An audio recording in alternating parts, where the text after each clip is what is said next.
So here we are, and I keep trying to figure out different ways to do this where I can actually see you guys, and I haven't figured that out yet.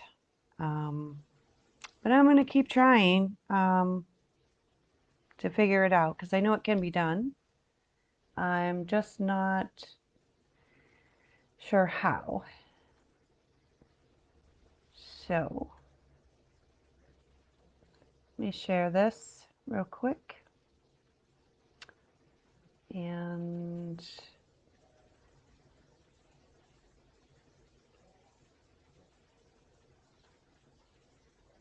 we're going to share again. There we go. All right. So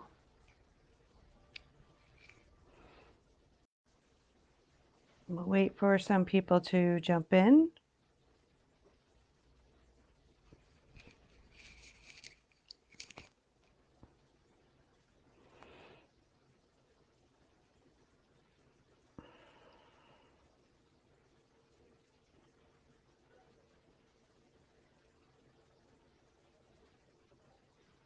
All right. So let me know if you guys can hear me, if you guys are in the group. Um, so there. Okay. So one of the things, if you have any questions, just let me know, and then I will try to answer those for you. I can't hear you, Tina, no.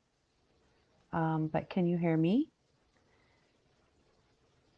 Oh, you can hear, you can hear me? Okay. All right. So if you guys have something that you guys want to know about, please let me know. So one of the things that I wanted to explain today is the the human brain. Because, hi Candace, do you have a question, Candace? Do you have anything you want to know? Is the human brain. So when we're talking about the human brain, for many years, I couldn't figure out why is the brain so negative, and why do we always think negative? Why is that the first place that we go to? Um, how come the brain doesn't think about rainbows? Why don't we think about happy stuff automatically? Um, and why, yeah, you can. Why does the brain just automatically jump to the negative emotions? So I actually searched for that answer for a while. It took me a while to find that answer, and I was watching um, an interview of a lady, and I don't remember who this lady was. Um, she had wrote a book, and she explained that the human brain is an organ. It's an organ inside the body that is designed to make you survive. That's its job. It's designed to make you survive. So, because it's trying to keep you alive as a species, um, it automatically is negative. So, it's looking for things that are bad, things that are hot, things that are poisonous, things that are not safe. It's automatically doing that. And that is why the brain just looks for the negative first instead of the positive. Once in a while, you'll get some of those people that everything they see and everything they talk about, everything they look at, let me move my light, um, just seems to be happy. And sometimes we look at those people and we think, how do you do that? How is everything so amazing to you? Um, so that was the first thing, is that the human brain is an organ, and the organ is programmed to make you look for dangerous things, look for, the bad things, um, to kind of think ahead a little bit about what bad, something bad that could happen to protect you.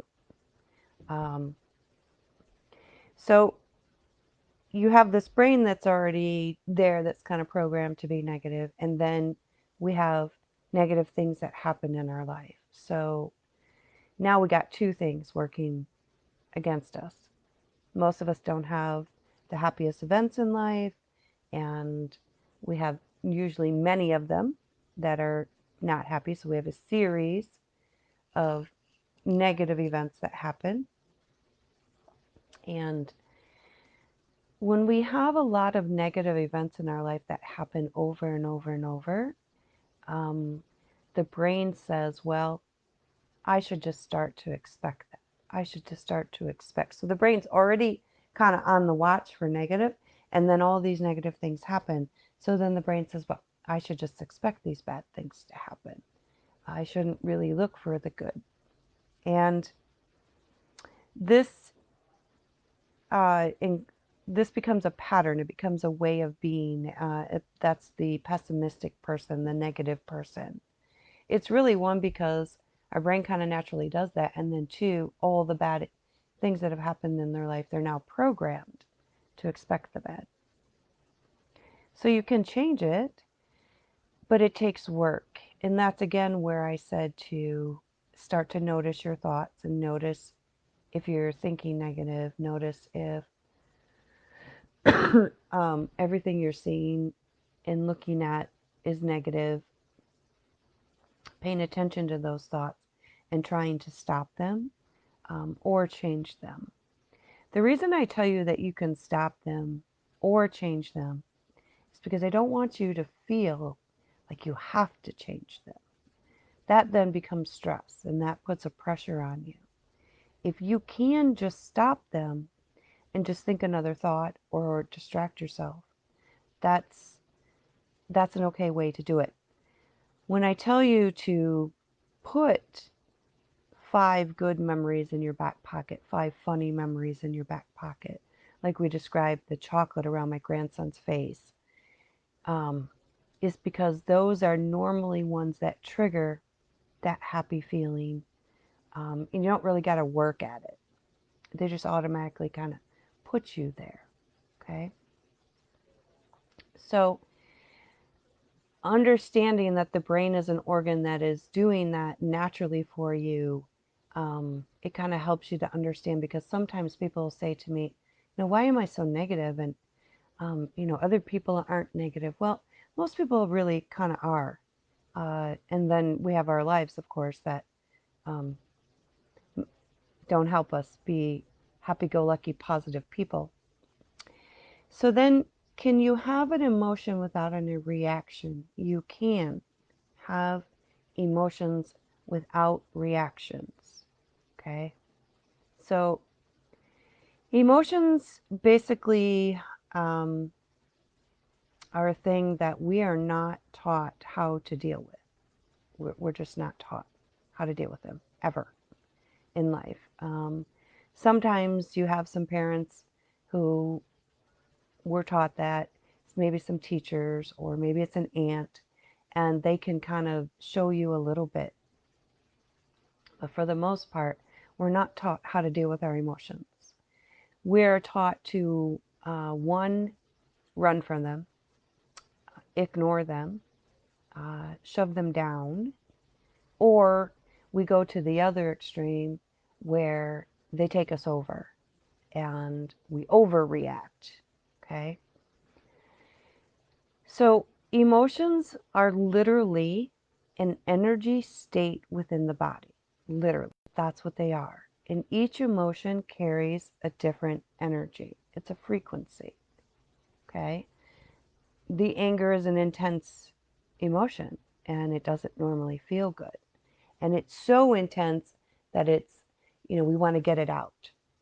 So we do yelling, throwing, hitting, all these things that people do because that is such an intense emotion and it just wants to be unleashed, wants to get out. Okay. Depression is a certain frequency, it's a certain feeling, it's a lower emotion. You have being fine. Fine is kind of level. I'm fine.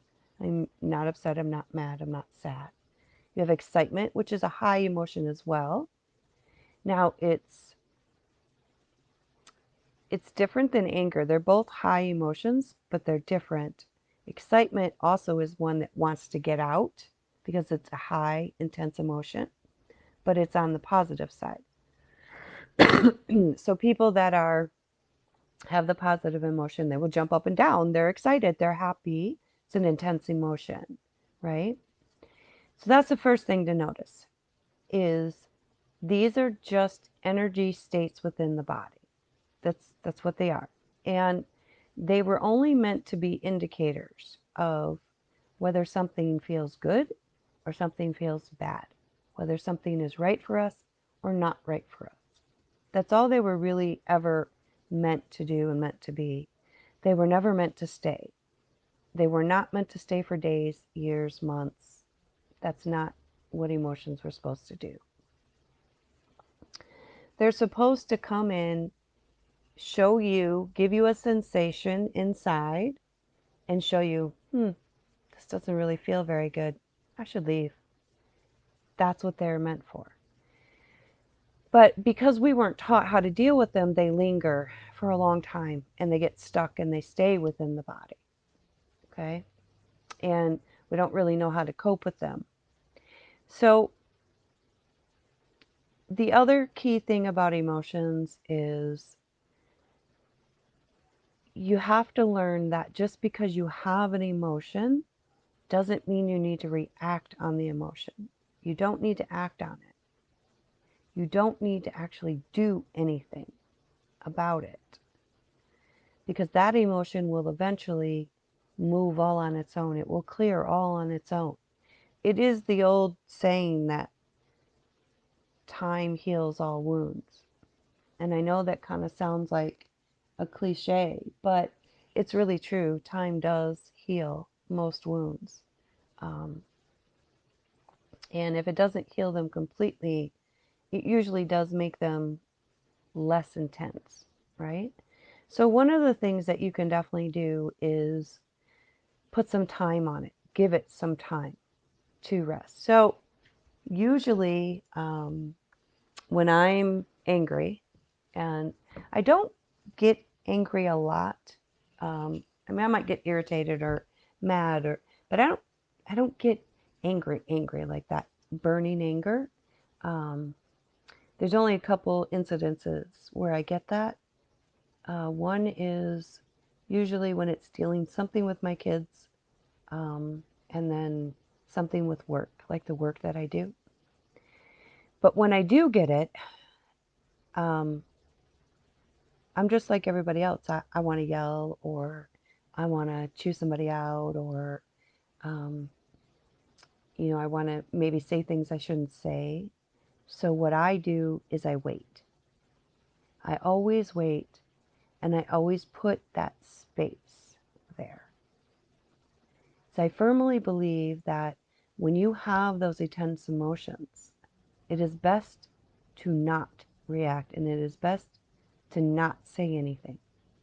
Okay? Because it's been proven scientifically that when the brain is under stress, it doesn't make the right decisions. It doesn't say the right things. Um, and that's been proven. Our frontal lobe, which is right here, when it's under stress, it doesn't make the best decisions. So it is always best to wait, to put some time on it before you react. Okay? So that's one thing. The more time that you give it, the more the emotion will calm down. That doesn't mean you will actually like what's going on, but it'll give that emotion time to subside. And then the rational thinking will start to come back. And then you can actually make a choice as to, do I still want to say something? Should I say something? Um,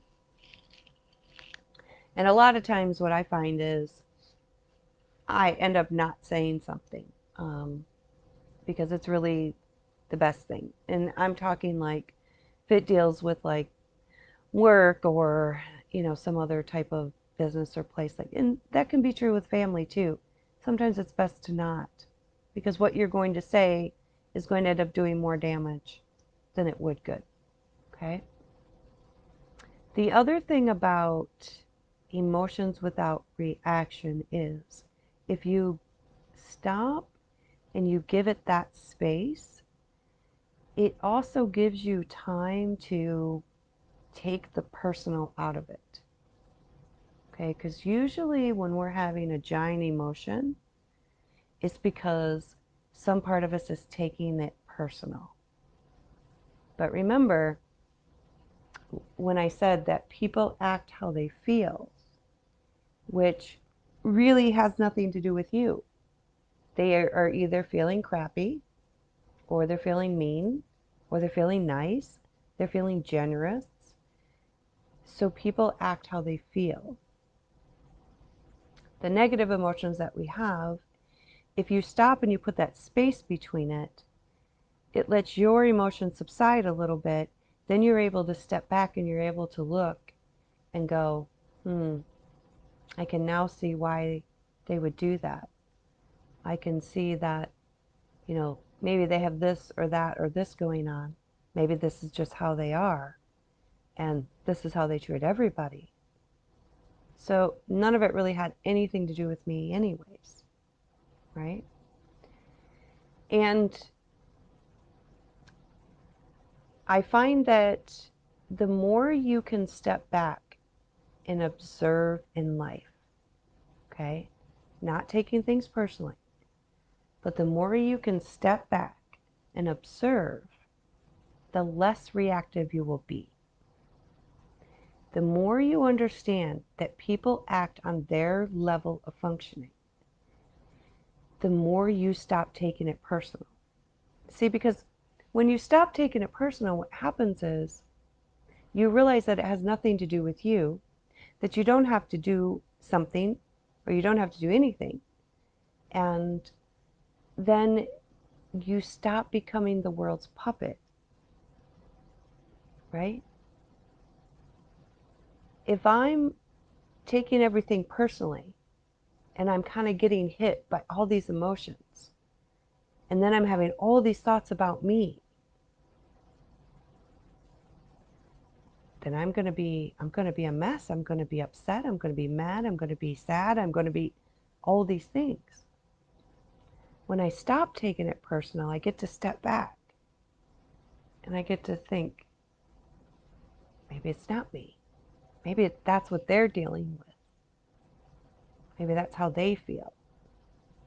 It may have got projected onto me, but when you don't take things personally, it doesn't bother you. So the answer is yes, you can have emotions without reactions. Okay? So the book, The Four Agreements, in that book, he mentions this, he tells this story about this little girl who is singing, and she's just kind of singing obsessively and just not stopping. And her mom normally deals with it and deals with her singing, and then the mom's on the phone one day and she's dealing with bills and sorry, I'm still getting over this cold. I'm almost done. um, so the mom is stressed and she's trying to deal with this bill on the phone, and the daughter is twirling and singing and doing all these things. And she looks over at the daughter and she says, will you just stop singing? You can't even sing anyways. And in this story, it says that the girl never sings again because she believed what her mom said. She believed that she can't sing, she could never sing, and that she should never sing again because she believed those words. She didn't take into context that mom was stressed and what mom was doing. So she took those words personally, and they hurt her, and she never sang again.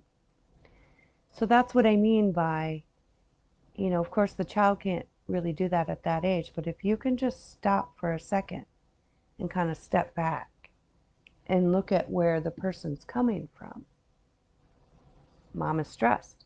She's on the phone. She's fighting with somebody about a bill. It's not a good time, right? And of course, if the mom doesn't even realize that she said that to the child and that what it did to the child. But it changed the child forever because she took that personally. So that is my suggestion is first learn to stop taking things personally. Okay. And then, so in this self-esteem course that I developed, one of the things that I do, is I help you to create your self-esteem base. Okay. And I just explained this to a client the other day. Your self-esteem base is what you're going to stand on. It's one of the things that will help you to stop taking things personally.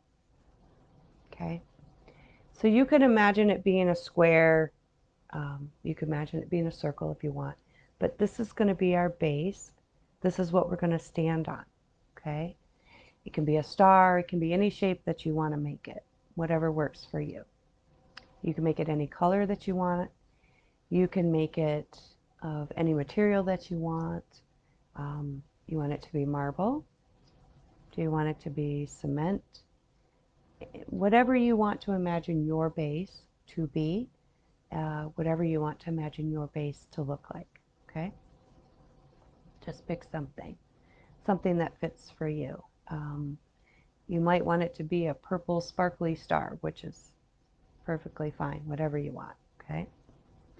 But the material that the base is made up of, okay, the mixture of the cement or the marble, that's what I'm after. Okay, what are we going to make that mixture of? What are we going to make that out of? Okay, so your base, your self-esteem base is made up of things that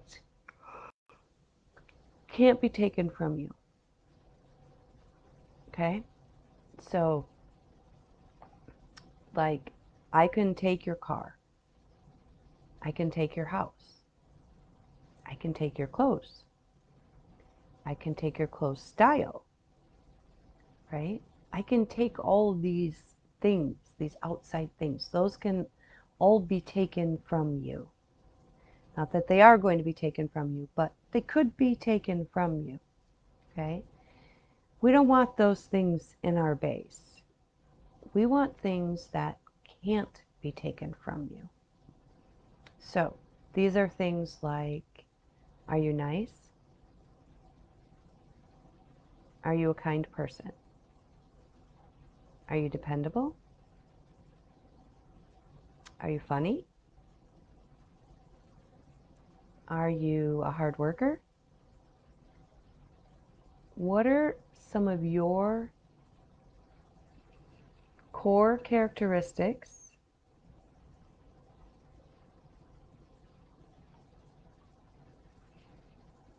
that can't be taken from you? What? Ah, the viewing just, it looks like